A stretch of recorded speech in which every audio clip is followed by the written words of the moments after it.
Yes guys, how's it going? Welcome back to a new video. Breaking news! Is it breaking news at this point? I'm not sure. That Newcastle United have had another bid rejected for the Palace defender Marc Guehi. As reported by Keith Downey and Sky Sports, Newcastle's third bid that was, well, thought to have been technically rejected live on Sky Sports the other day when Steve Parish said that no team was close to paying the superstar fees for Marc Guehi. Well, it was later reported by Keith Downey, even Pete Greaves of Sky Sports got involved to say that he didn't believe the deal was done yet and that Newcastle were continuing to go in.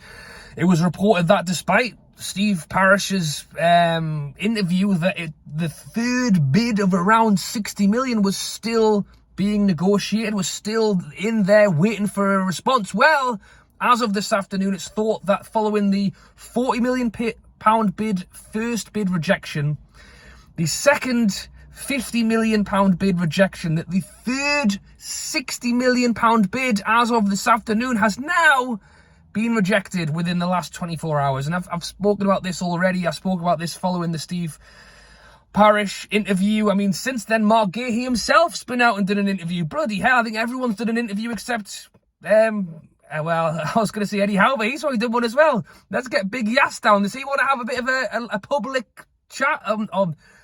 Does Paul Mitchell want to come on and have his say out in the public as well? I mean, it's just the ongoing saga. It's become a saga now. It's just frustrating, and Keith Downey himself's actually reporting that he is still a number one target for Newcastle. As I say, Pete Greaves saying that he believes Newcastle will continue to fight for the signing of Marc Guehi. I said this myself, you know, if Newcastle are going to go in for a third bid, we either pay the money they want or we'll walk away. Because you cannot, once you're getting into a fourth and a fifth, Steve Parish has come out and basically, I used the word publicly taunted Newcastle in my last video, and I don't think it's far off it. It's been very public that Newcastle have been in for this player. He's come out and gone, no one's anywhere near for it. Newcastle have now had a third bid rejected. I think Newcastle need to make their next move very, very carefully. I said this for the third bid. You can let me know your thoughts on this one down below. It's hard because at the end of the day, Marc Guehi is a fantastic player. And if this does happen and Newcastle bring him in, potentially at the 65 million that Palace want, will be our record signing. We will have paid more for him than Isak, who is potentially, well, regarded in my eyes, and I think of many, as one of the best strikers, certainly in the Premier League, if not the Europe, if not even further than that, because he is that good. Marc Guehi is very, very good.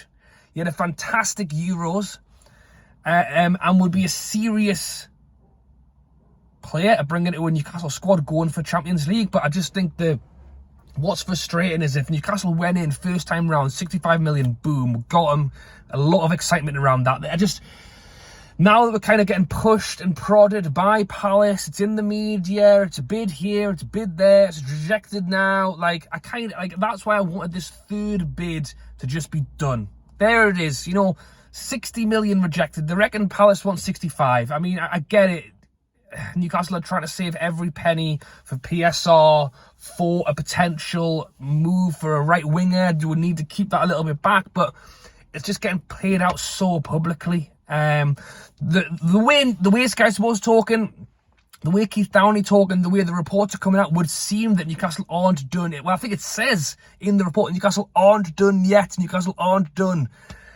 And if that's the truth, then maybe Palace have just played a blinder. They've turned down an initial £40 million bid, and it looks like, I mean, Newcastle aren't surely going to go in with 61 million, please. We're going to go 65, and then Palace will get exactly what they wanted anyway. So why not, on that third bid, just pay 65 and get the ball rolling? You know, after Parish has done an interview, Guehi's done an interview, we're going to pay 65 anyway. So we've spent 2 weeks not... You know, it's one of those. I appreciate why Newcastle have done it. And if we do it, if Newcastle go straight back in, bang, 65, and Guehi's in Newcastle getting his medical done this weekend, I will be happy because he's a good player. And I want to see him at Newcastle United, but it's just, I think we've had our fingers burned definitely here. with the way we've obviously tried to approach it. I think probably, I'm trying to think of the best way to explain it. I think Steve Parish has probably just caught our bluff. Really, he's had our number on this one. He's gone, yeah, 40 million. Nah, you'll pay the 65. So I'll just wait. You'll pay me anyway, so I'll just wait. And it's up to Newcastle.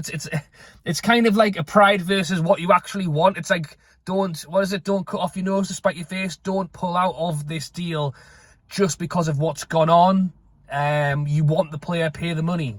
But I think it's definitely put a... I mean, look, when the player's wearing the black and white shirt and having an absolute blinder for us this season, then I won't even remember this conversation. It'll be gone. It'll be a Feezy, it's a Woozy, it's gone. Doesn't matter anymore. We've got the player and we're happy. But the build-up to bringing him in hasn't exactly been, like, awe-inspiring. It's been pretty frustrating and a bit of a, kick in the backside, really. So we'll see what happens there. I mean, something else to talk about in this video, obviously, is that the Almiron has gone down the toilet as well. Doesn't it? Like, he's heading out of Newcastle anymore. Some reports saying that it was because of Newcastle. Some reports saying it's because of Charlotte FC. Some reports saying it's because of Almiron. I think it's a mix of all. So it's all of them. Almiron didn't want to go to Saudi, but Saudi were willing to pay 20 to 25 million. So Newcastle have obviously got that pinned as their fee that they want for the player. Charlotte FC comes in from America, whose record signing was just a couple of weeks ago was 8.5 million. They'll have to go for a record fee just to pay 10 million for Newcastle. It's a mixed report. It's reported that Newcastle accepted the Charlotte FC, and that Almiron said, well, I want full wages. I'm not going to come over here and get paid half of what I'm getting paid at Newcastle. To some degree, I get it. People are unhappy that Almiron wouldn't make the move, and also, if you were contracted for 2 more years of Almiron, I think he's got a few years left.